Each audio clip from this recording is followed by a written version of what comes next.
core transformations is reflections. And again, the key concepts are really, really important. With reflections, think about real life. Think about reflecting in a mirror line or reflecting in a mirror, okay? It's one of the key things. If you think about how you see your reflection in a mirror, it can help you with some of these key concepts. One of the most important things with a reflection is this idea that the distance from the shape to the mirror line is exactly the same as from the mirror line out to the new version of the shape. And we often talk about this as a count in, count out technique. So you could count into the mirror line and count out. Count in, count out. Count in, count out. And that's one of the things that helps you understand the reflections, the equal distance either side of that line of reflection. The other concepts come down to lines themselves. So you need to understand that on axes like that, if you have a line going this way, for example, that cuts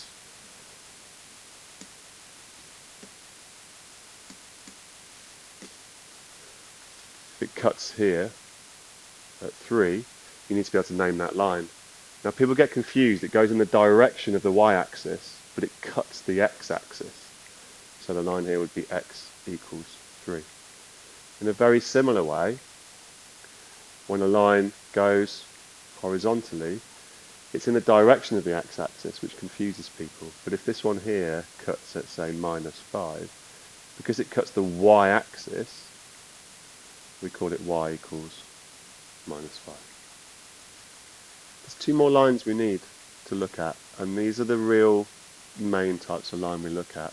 There's a diagonal line that goes this way, which is the line y equals x, and there's a diagonal that goes this way, which is the line y equals -x.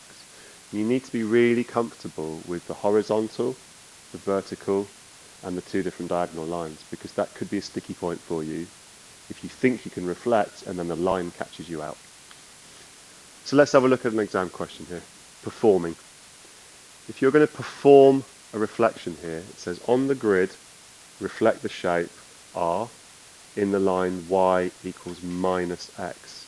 Now remember, that's this diagonal that goes this way. And quite a nice way of looking at this is to think about the points.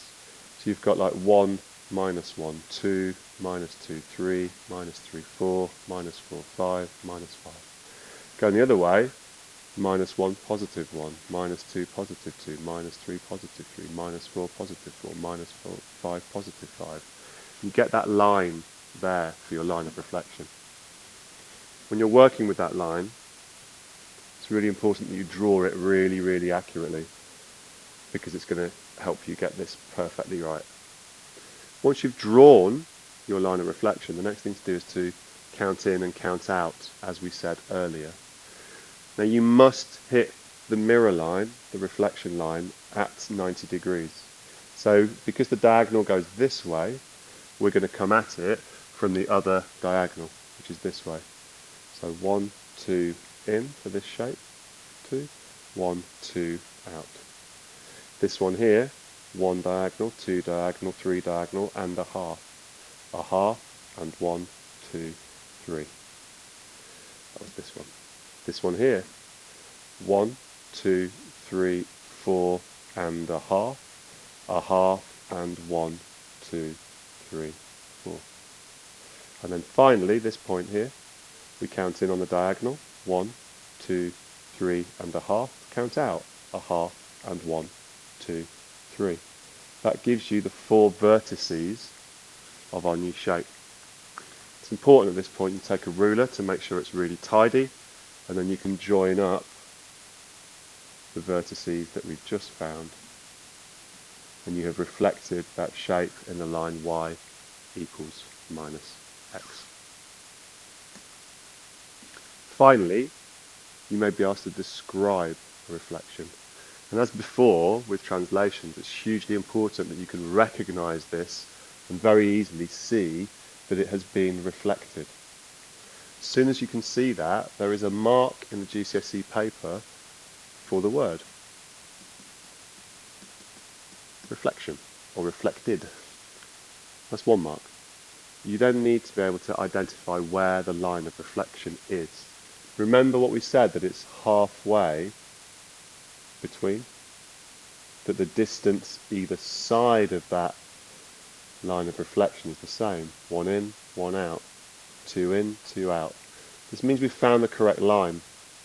To earn the final mark, you need to be able to write down what that line is called.